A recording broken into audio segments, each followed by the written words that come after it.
Thank you, Lynn. Thank you all to join here, even if it's a little bit warmer today, but still in the minus, close to minus 10. So we're in Montreal, right? Let me share screen quickly so that our friends online can see everything.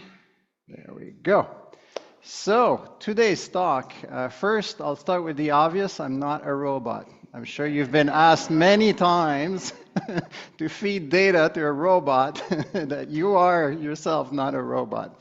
So I'll try and demystify a lot of concepts. My hope and goal today is one, to make you familiar of what's good about AI, what it is today, what it can do, what it cannot do, and also how to protect yourselves, right, for some of the bad actors that may leverage that new technology for ill intent.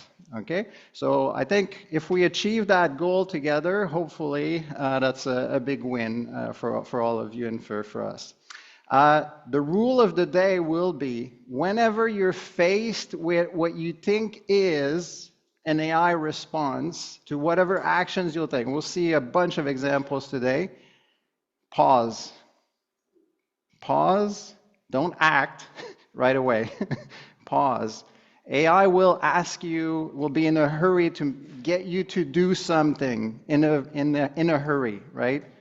Just pause. Don't do anything rush. In life, there's rarely people in IV that needs a millisecond response. AI might want you to do that, but don't do that. Verify independently of what is being asked, of you online or on your cell phone or any device you use.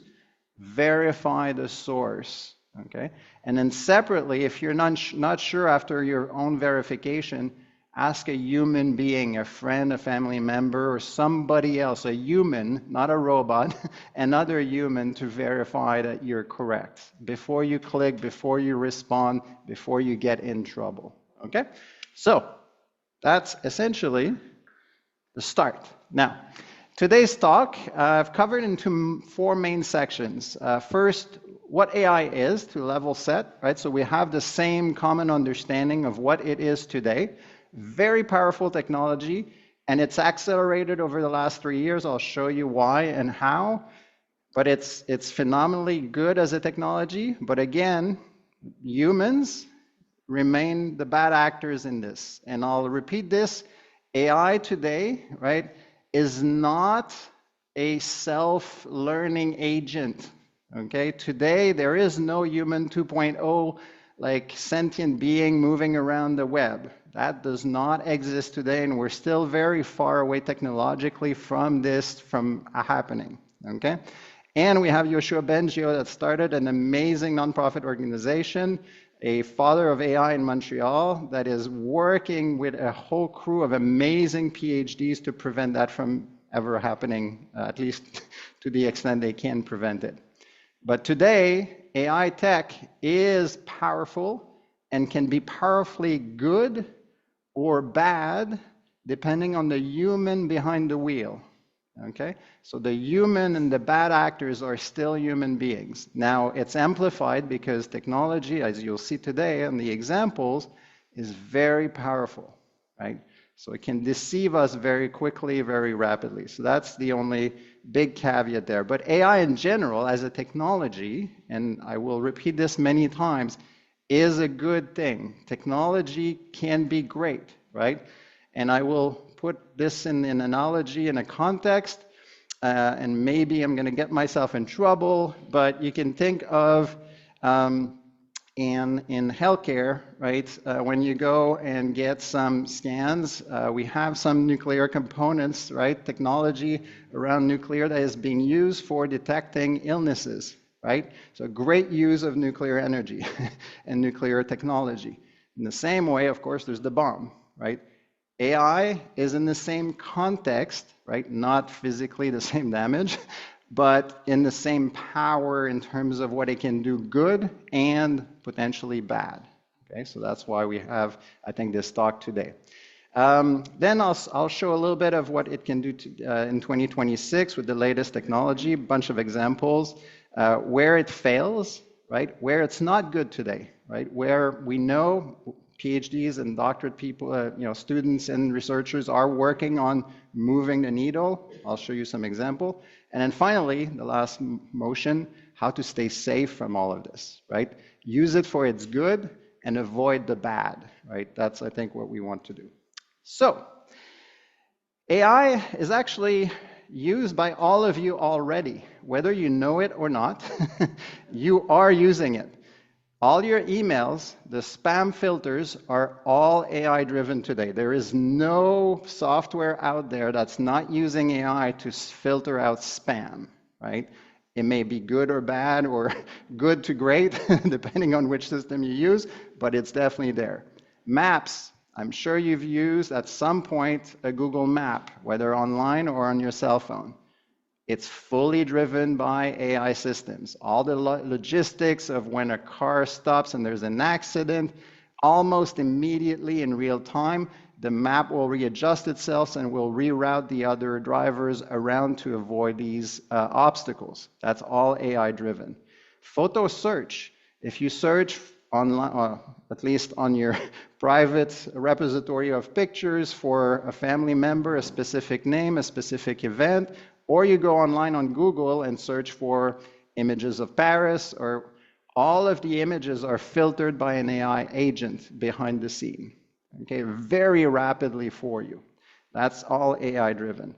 Bank fraud alerts. In banking, AI has been actually an early adopter of technology on the banking systems. Because of the bad actors, right? They deal with bad actors day in, day out, people that want to fraud others. So they had to protect themselves. Well, to protect yourself, you need AI systems to battle other AI systems. So they're in a race, in a war, essentially, on who has the better AI systems. But because of this, all your bank accounts are being surveilled by an AI system. I guarantee it to you. So whether you want it or not, it's there and it's going to be staying there, right? It is a technology that will continue to be embedded in all the software tools and systems that you have today.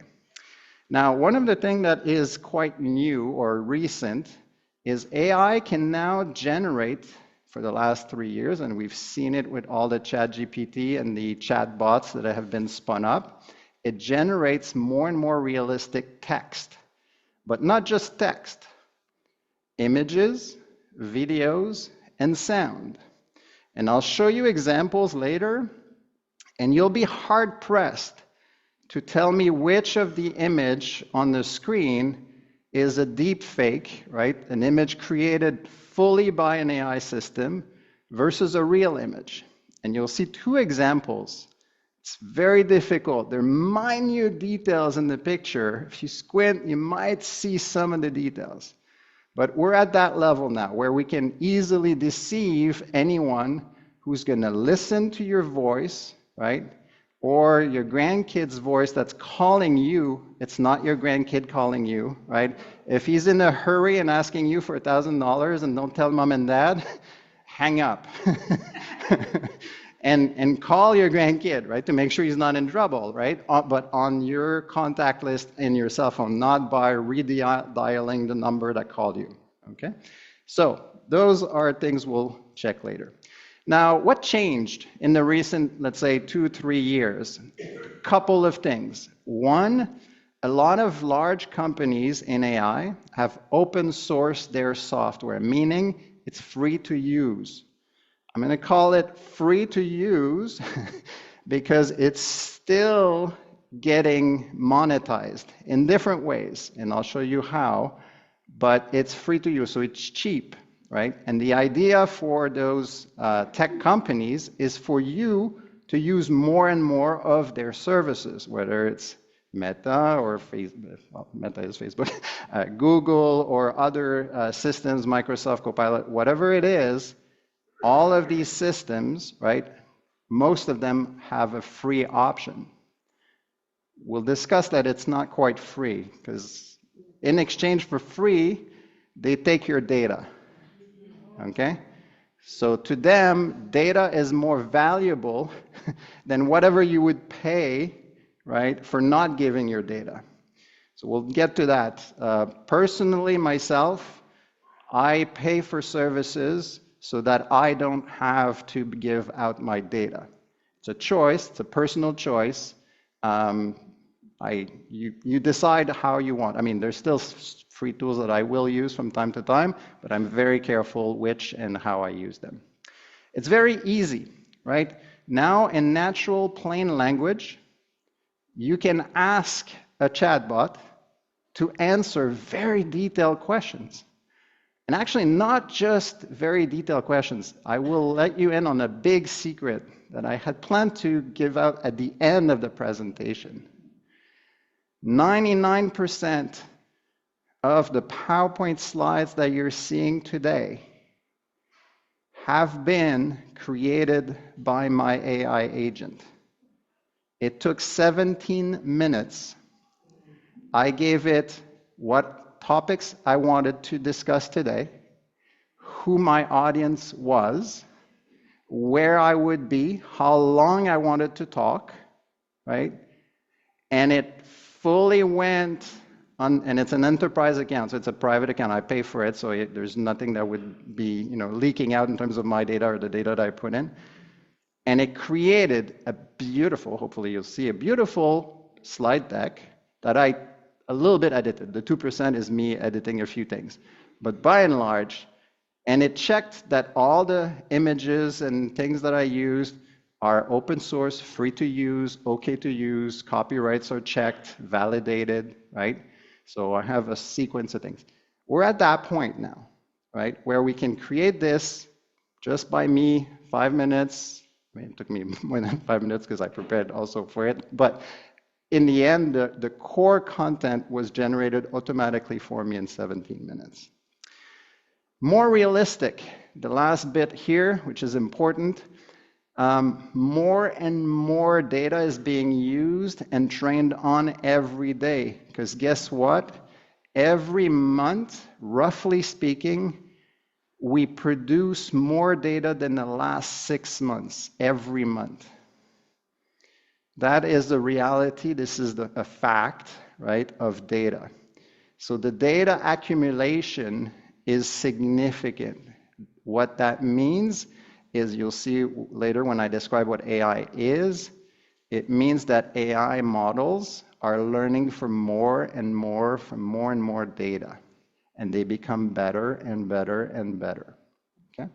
So AI is a technology, but it's also more of a capability today, right? It's embedded everywhere. The upside, convenience, accessibility, right?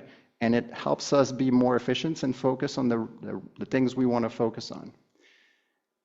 The bad news is the scammers have superpowers as well, right? So we'll have to protect ourselves against these bad actors. So let's go back to a little bit of definition. In one sentence, AI is a computer-based system that makes predictions, words, text, images, decisions, based on learning from past data patterns, right? So if you look at the temperature in the room throughout the year, there's a nice and smooth cycle. In the winter, maybe a little bit lower, and then maybe every day at night it gets lower and it gets back up. So there's cyclic things, right? That's a pattern. And AI can learn easily to predict the exact temperature in this room in 24 hours from now, in 100 days from now, very easily now. It's not always correct, but it will be at least a data point that has learned from past history. Some things that already happened in the past, whether it's the temperature in this room as an example, or whether it's from multiple books, textbooks, right? So things that have been written in the past are used by the chatbots to answer your questions. And we'll get to that because they answer in very confident ways, but they can be confidently very wrong. In any case, what they're good at today, amazing at recognizing these data patterns, whether it's temperature or images or text, they're really good at recognizing and using these patterns. What they can do, well, a chatbot can write a summary of my presentation today, right? My voice can be translated to text. The text can be summarized. The summary can be emailed to you all automatically. I don't need to act and do a thing if it's a workflow that we agreed on to deliver to you, right? So that's where they're good at, and that's where it saves me time to summarize, a talk or a presentation or get my head around a topic. Very, very good for this. And it needs, though, very clear instructions. To create this presentation, I had a very detailed script. It's not the first presentation I deliver. Every year I deliver maybe 50 presentations, roughly once a week at least, if not more. Sometimes 50 times a day. But clear instructions is needed to get a good response, and we'll get to that later. Watch out for, it can be in any chatbot that gets you an answer can be confidently wrong, right? It can hallucinate, it can fill in the gaps in between your text. If you're a bit ambiguous or if you make spelling mistakes in your question, it might just interpret something completely different, but make it sound really convincingly good, right? And that's the danger, is that it can be convincing, but it can be very wrong. Now, it doesn't know your situation, right? It doesn't know your age unless you tell it, right? And be careful, because if you use a free input, right, a free chatbot, and you say, I am a man of about 50 years old, and okay, now that chatbot has personal information on you, and it's publicly usable by that software tech company, right, to train its model, right? So let's watch out for that. Now, the last one, it's important. It's not a person. You're not talking to a person. You're talking to a chatbot. Treat it that way, right? It is a technology. It's a tool. Don't make it a personal engagement. There is no person at the other end, right? It's literally a robot answering you, right? So it's important to remind ourselves of that. Now, what is it about AI today that's very different from what we've done for 40 years? As Lynn mentioned, I've put 5 satellites in orbit with large teams, of course. We use programs day in, day out. Even the Mars rovers that we got telemetry from back here on Earth used software technologies and autonomous software technologies to move around the planet Mars. We didn't have AI the way we do today, right? What's different? Well, before we were programming the behavior, right? Human beings were hard coding within limits, right? With some flexibility, but with an input, you would, in our program, you would get a deterministic outcome. It would always be the same outcome. One input, one outcome. What's happened now is because we learned the rule, the machine learns the rules from past data, right? You give it answers and response from the past, and it will learn to map the inputs, your questions, to the answers. And it does that for millions and millions and millions of samples. And once it's trained on that, you give it the same question, and now it will give you the best average of all responses. And if you ask the same question again, it will likely be slightly different in terms of the outcome, right? So right now, the input can be the same, us asking the same question over and over and over again. The outcome from the chatbot, and you can try, will always be slightly different because they use what we call a random seed. Don't forget, it's a program that you're talking to, not a human being. So it gives it a random number to start, and then from that random number, it creates a new response from your question. So every time you ask a new question, it will start from a slightly different point in space, in the numerical space of chatbots and robots, and give you a slightly different answer. but it's programmed by itself, by learning from the data, right? It's not human beings that program that input to output. There's no deterministic behavior there, or very little. Now, clearly the growing interest, the fact that you're all here, suggests there was a revolution that happened in AI. In 2016, it was not even part of the top 100 most searched terms on the web, right? If you went to Google in January 2016, none of us were asking, what is AI? What does AI do, right? Didn't exist. All of a sudden, from 2017, a big jump. A lot of people started looking at AI. Why? We'll see why. In November 2022, all of a sudden, ChatGPT shows its face. Some people would say good face, some other would say ugly face. Depends on your perspective, but it will show up. And then in 2023, everybody started to use a chatbot. Not quite knowing, how much data was you were inputting was used for training or not. All of it was used for training. If you didn't use a paid account, all the data, all the questions and answers, and all the details that you fed in are the property of the tech company that you leveraged. So, what happened in between? A couple of things. Here we have images, right? Back in 2010, you would have given a deep learning model, an AI model, 14 million images. By and large, 28% of the time, it would come out with a wrong answer. You give it a cat, it would say it's a dog, right? 28% of the time. Not very good. In 2015, what happened is now deep learning and AI, when I say deep learning, it's just the algorithm type, the neural network type that is used behind what we call AI today. All of a sudden, 2015, AI became better than humans. And when I say that, if you've been asked are you a robot, right? And you had to say how many cars or bicycle, or is that a bridge, or is that a tree? It's not quite clear, right? We make about 5% error when we answer. Okay, that's a known fact. Well, all of a sudden, AI was beating us, right? And not just beating us on the accuracy, 14 million images, done, right?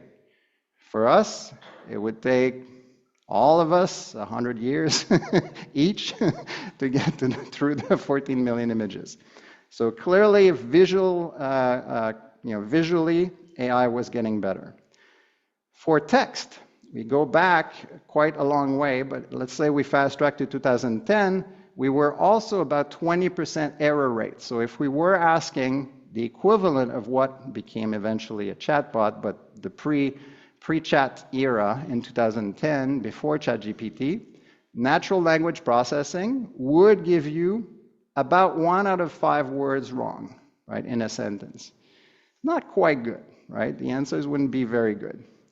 All of a sudden, we move to today, or to 2022, and today in 2026, way better than humans in general, on average, okay? And they can speak, or the chatbot can speak 1,600 languages. I thought I was pretty good with 2, but anyway. In telemetry, same concept here, a bit more abstract, but in data centers, now we can use AI for controlling, for saving energy. So here's an example where Google's own data centers, where these AI models are running and sucking power and energy. If we turn on machine learning control, we consume 15% less energy on average. And why? Because AI is learning from and understanding the pattern way better than human beings can hard code the behavior. And it hurts from an engineering viewpoint. Believe me, I'm a rocket scientist. Like when I saw this, I was shocked, right? Because now all of a sudden, AI is doing a better job at control engineering than I am, right? So I'm going to harness it to my advantage, but it's still there. So again, automation learned from data instead of programmed by human being. In general, that's what AI is today. Myth versus reality today. AI understands like a human. That's a myth. It predicts based on patterns, and it can miss completely the context. And it can be confidently very wrong, right? AI tells the truth. Not at all. It's not a fact machine.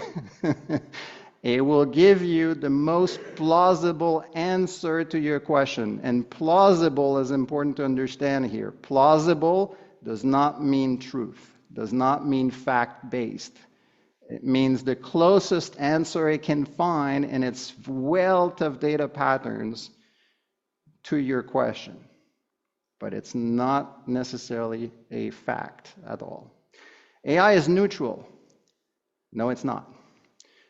AI can be biased from the data that it learned from, and you can see it. If you ask a Grok versus a Gemini versus a chatbot from OpenAI or Microsoft Copilot, they all have their biases because the source of data is slightly manipulated, right, and ingested in different ways.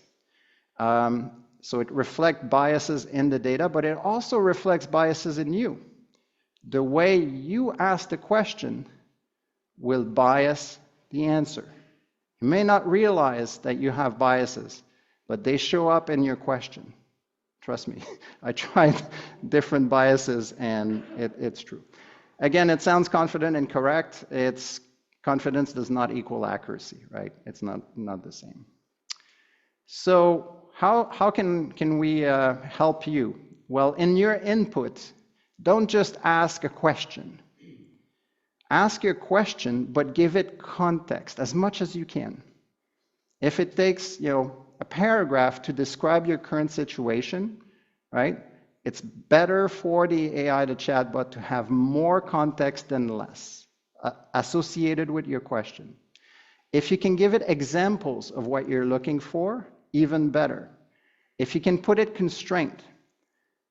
I want a restaurant in Montreal, in Westmount, close to the library. Okay? Now it will give you a very accurate answer because you've constrained its field of action to that, right? And then the model will use its pattern and give you outputs. So better, clearer inputs. And yes, typos and errors are bad. Typos and error in your questions will lead to potentially catastrophic answers. They will still look very good, the answer. The answer won't have any errors in them, at least not format and text. But again, better inputs is better. There are 4 superpowers right now that are widely used in the language: vision, audio, and patterns. Those are just examples here of things that AI does very, very well. I'll quickly, I'm a bit back on my time, but anyway. So when you try AI for different things, whether it's for drafting or polishing an email, right? So that give it what you are looking for, right? So you have a draft email, you want to make it a bit warmer, right? You want to make it a bit shorter, more formal perhaps, if it's an official letter to someone you want to send, right? So use the chatbot to augment yourself. Now, again, when you use these things, make sure there's no personal data in it. And if there is, ask yourself the question, if I was broadcasting it, I would be in the middle of Montreal with a big megaphone, right? Would I be able to yell this text out in the wild, right? If the answer is yes, then send it to chat, right? If the answer is no, then don't do it, right? Get a private paid account or ask someone else that has a private account to leverage it, okay? Because whatever you enter is logged, right, and will be trained on in the future. So the next version will incorporate whatever text you've put it in. I mean, there's some filters and they do some cleanup, but By and large, the data is available. Summarizing long articles, right? If you are short of time or you want to read more books or more interesting books, you can ask ChatGPT to say, hey, I've read these 5 books. I find them very interesting. Can you propose my next, 10 books, series of 10 books that you think, based on those 5 books that I say I loved, and maybe you rank them and you say why you like them, then it will give you a great reading list, right? And you'll see over time, you'll probably be shocked. It's all as if you actually went through the entire library, right? And picked the 10 next books that were aligned in spirit with the 5 books you read. It is very good when you use it that way, right? When you use it for your own enjoyment, for the next step, things that would make your life more interesting.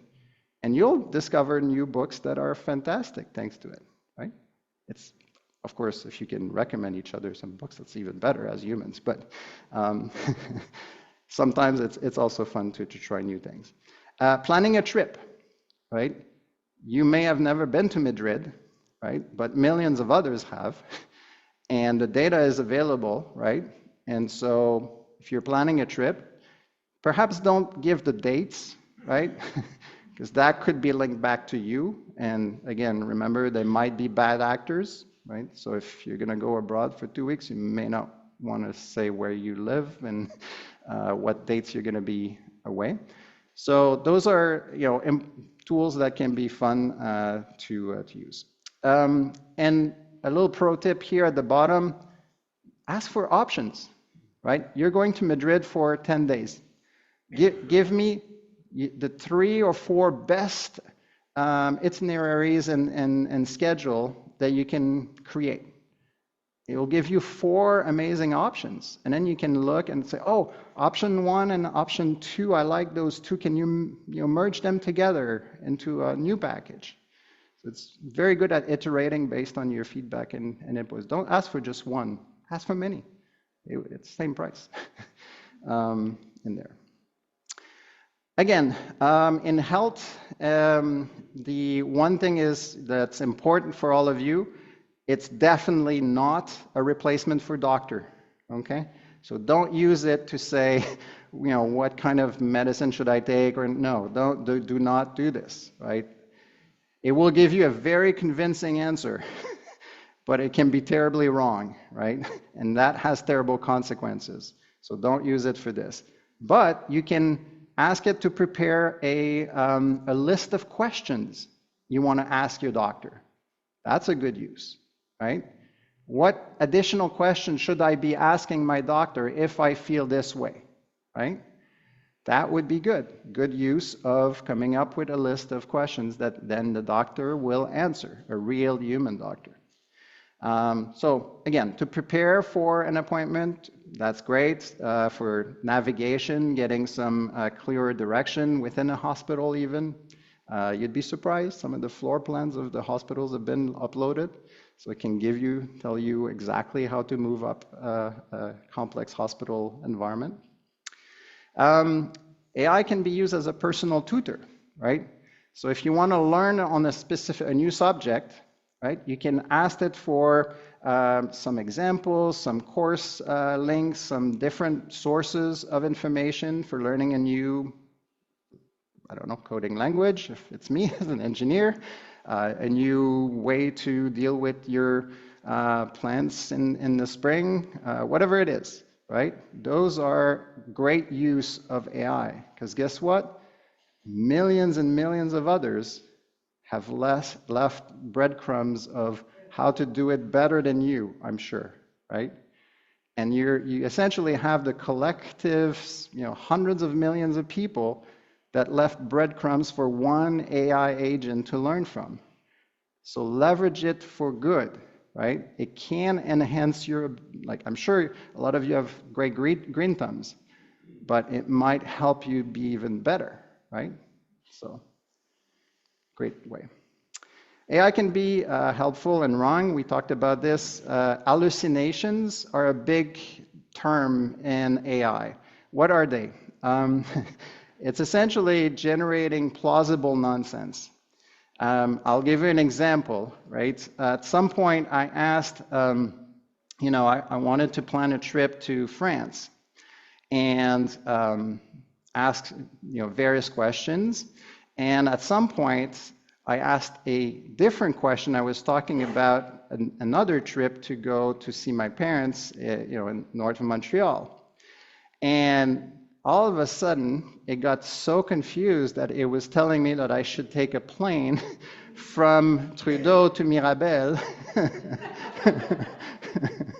So it can hallucinate. That's a kind of an extreme example. I pushed it down that road, but it can happen, right? It can generate things that are not possible, right? Physically possible. But it sounded really plausible that I could take a flight from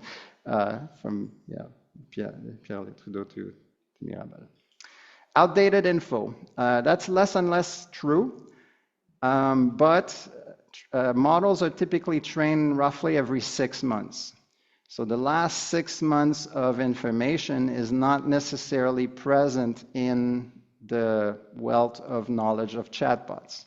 So if you're asking for something on the news, depending on which chatbot you use, if they have access to the internet themselves to go fetch newer information, that's more and more possible these days, but it's not always possible.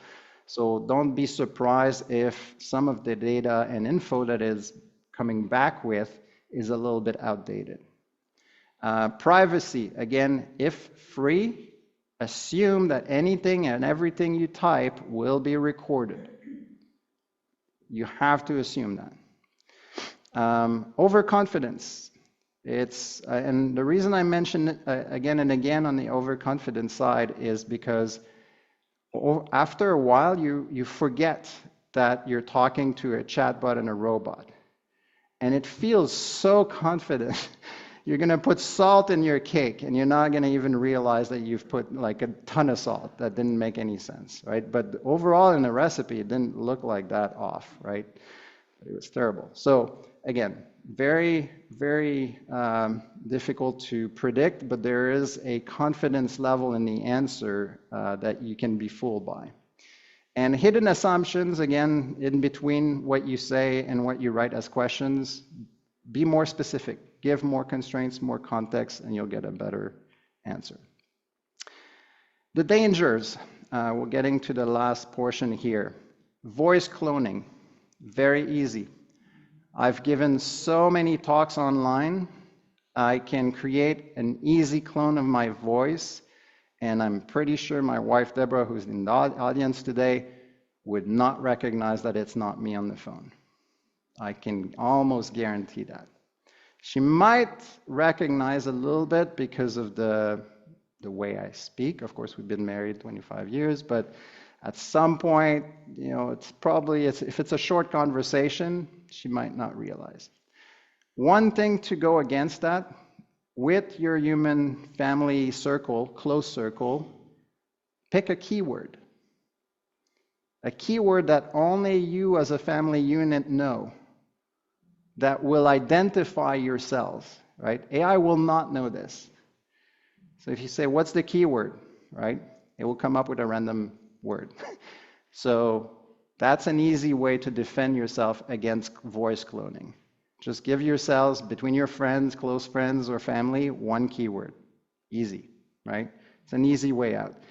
Deep fakes are a little bit more difficult because they're typically used to fool you that someone is interested in doing something else. So there's a lot of videos online, maybe not for a lot of you here, but your grandkids, I'm sure, are online all the time, and they will be served what we call deep fakes.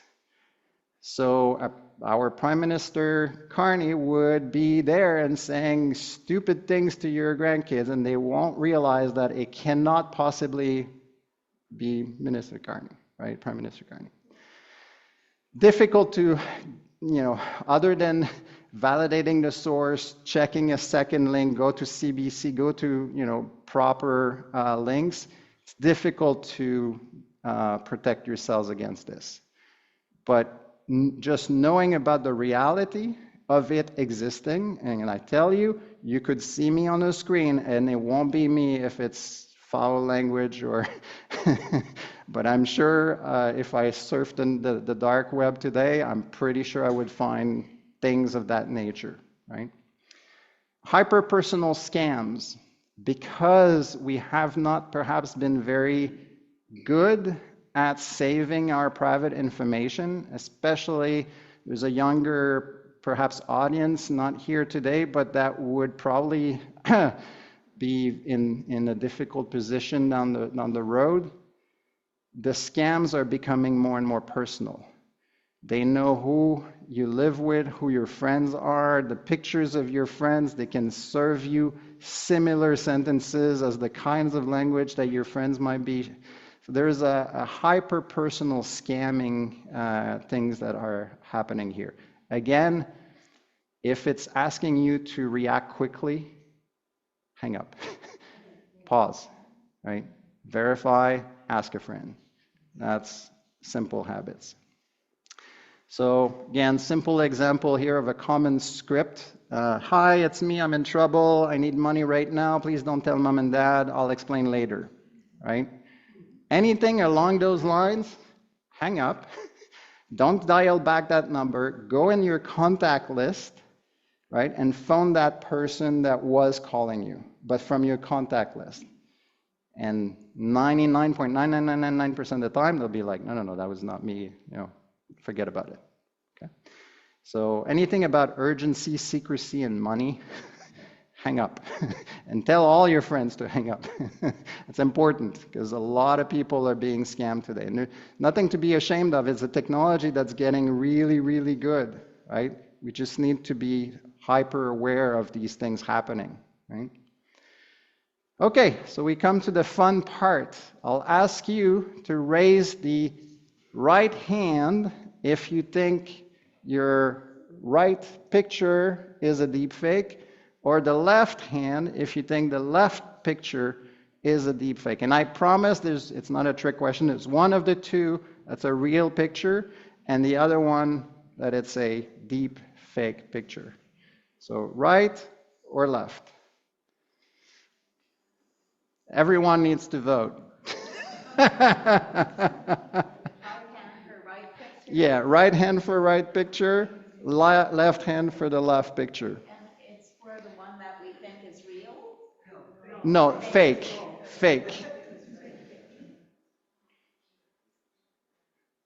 We have a mix, but a predominance on the left. And that is correct. So, I don't know if it's going to be visible here, but that kid here in blue, you see that she has a normal, let's say, long sleeve shirt, but here you see her entire arm and the fingers are kind of weird. That was the first clue, right? The other clue is, you don't see it well here on the screen, but on my screen you see it well. The right hand of the black kid here, she has a white hand and a black hand. Minute details will be missed, but 100% fabricated and at 1% real. Okay? Now let's see if you get 2 on 2.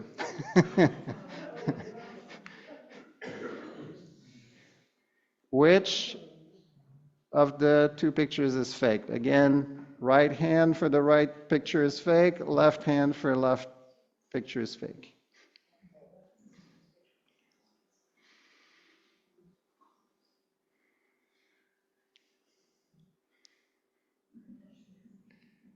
A little bit of a mix, but a little bit more of a right hand, and you're correct. The right is made up. It's a bit too good to be true, right? This is a real image of the pangolin, which is an endangered species.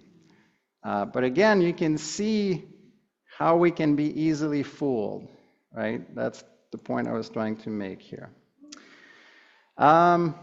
We've, I think, went over this many times. Urgency, secrecy, authority, hang up, right? If your bank is calling, They never call. Hang up. Look at your bank card, call the number back on your bank card, right? But don't answer, don't say anything, even if they have your name and address, which they might have, right? So that's one of the scam that's, yeah, proliferatory. Yeah, people calling from the government or from your bank or your insurance. Hang up 100% of the time. Call back on the actual number of your insurance company, your bank, or the government number that the or government department, but from another source, not the number that was on your phone.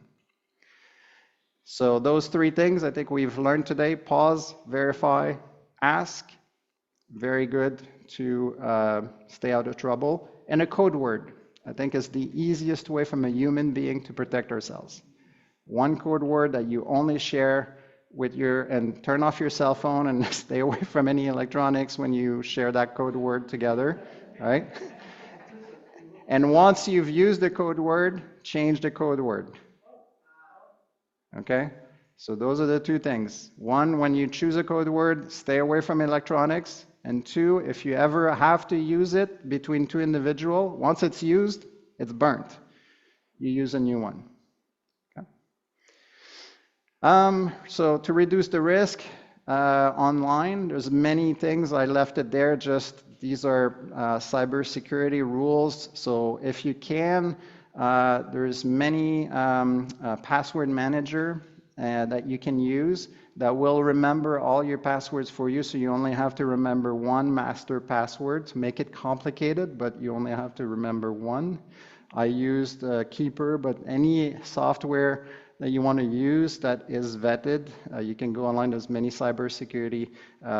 Anyway, if you want recommendations, you can contact Lynn. I can give you some examples of software that I trust for these kinds of things. But whether it's multi-factor authentication for email and with your phone, keep your device updated if you have cell phones. If there is an update, just update. Okay, update your cell phone. Every week, every day, there's a new patch, and most of the patches on your cell phone and software are for cybersecurity threats. It's not for new features or selling you new things. It's most of the time for protecting you better. Be careful of any links. If you get an email from a friend, even if it looks legit, don't click on the link if there is or a document attached. Don't open it. Check, and I'll send you a link of a software that you can check links in your emails. You copy paste the email in that app, and it will tell you if there's anything wrong with it. But no longer click on these links. Don't open the files. It will save you from locking down your computer and all sorts of things that could happen. Okay? So links are very, very treacherous. I'm sorry, even if it's from your friend, and you will exchange links between friends, that's normal. But check them, right? Because you never know when a bad actor will have intercepted your friend's account, email account, and emailed you, and now you're locked in, okay? Limit what you publicly share. Simple, right? Use private paid accounts if you can, if you ever want to share things. So again, back to the great uses: drafts, rewrites, summaries, brainstorming options, learning new things, getting new knowledge, right? Getting new sources, checklists, questions for your doctor to ask your doctor, planning new things. Those are all great use of AI today, right? There's nothing to shy away from using it. You should use it. It's a great tool, right? Just avoid don't share your passwords and social security number and all the rest of it. That's pretty clear. And if it involves money, pause. Don't rush. There's never a rush. How many times in the last 20 years your grandkid asked that you needed something to do in the next 30 seconds? No, nobody, maybe once. So clearly, right, there's no rush. These are different messages. Which of those two messages are suspicious? Right hand for message B, left hand for message A. And this is a trick one. It's both. The left because of the link, right? Okay, and then the right because it wants to rush you to give money. So, okay, not good. So 3 takeaway, AI is a tool, a great tool, but not a person.